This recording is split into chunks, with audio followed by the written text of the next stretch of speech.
കോൺഗ്രസ് ജനങ്ങളെ ചതിക്കുവാണെന്നാണ് പറഞ്ഞത്. ജനങ്ങളെ ചതിക്കുക. കാരണം ഞാനൊക്കെ രാത്രി അധികാരത്തിന് വേണ്ടി തമ്മിൽ തല്ലുമല്ലേ. അതെ, അവർക്ക് ഇത്രയും തീറ്റ കിട്ടിയില്ലേ. തീറ്റ കിട്ടിയപ്പോ അവരുടെ അധികാരത്തിന് വേണ്ടി തല്ലി പിടിക്കുക. അതെ, ഞാൻ പറഞ്ഞ മുഖ്യമന്ത്രി ഞാൻ ഒരാളേ ഉള്ളൂ ലാസ. എന്നാന്നറിയോ, ആ പിണറായിനെ കൊണ്ടുവന്ന് ആ മുഖ്യമന്ത്രി ആക്കിയാൽ മതി.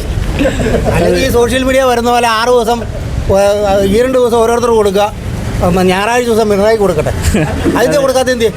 അതെ, 102 സീറ്റിൽ 102 സീറ്റ് എന്ന് പറഞ്ഞാൽ ഇവരുടെ പിന്നെ എക്കാലത്തെ വലിയ ഭൂരിപക്ഷം. അതെ, ഇതുവരെ അവർക്ക് 100 സീറ്റ് പോലും നയിക്കാൻ പറ്റിയിട്ടില്ല. ചരിത്രത്തിൽ ആദ്യമായിട്ട് ഇത്രയും കഷ്ടപ്പെട്ട് ഞാൻ പറഞ്ഞില്ല, ഞാനിവിടെ ഈ വണ്ടി ഓടിന് പോലും നിർത്തിവെച്ച് ഈ ഇലക്ഷൻ വേണ്ടിയിട്ട് പുറകെ നടന്നിട്ടുള്ള. അങ്ങനെയുള്ളടത്ത് ഇവരൊക്കെ എന്നെ കാണിക്കുന്നത്. അതെ, ഈ ഒരു സർക്കാർ അധികാരത്തിൽ കയറിയാലും ജനങ്ങളോട് സർക്കാർ ഒരു പ്രതീക്ഷയില്ല. ഈ പറഞ്ഞേക്കണം വാഗ്ദാനങ്ങൾ പാലിക്കുന്നു ഒരു പ്രതീക്ഷയില്ല. നിലവിലെ സ്ത്രീകൾക്ക് സൗജന്യ യാത്രയും സ്ത്രീകൾക്കൊന്നും സൗജന്യം കൊടുത്തേച്ച് ഇവരെന്നായും. ഈ KSRTC ഇപ്പം മൊത്തം നഷ്ടത്തിലാണ്.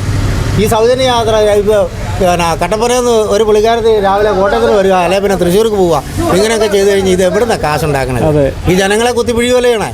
ഇപ്പം KSRTC കട്ടപ്പുറത്താവുന്നതാണ്. കട്ടപ്പുറത്താവുമെന്ന് ഞാൻ പറയാമല്ലോ, അതിപ്പം മന്ത്രിസഭയുടെ തീരുമാനം പോലെ നമുക്ക് പറയാൻ പറ്റില്ല. അത്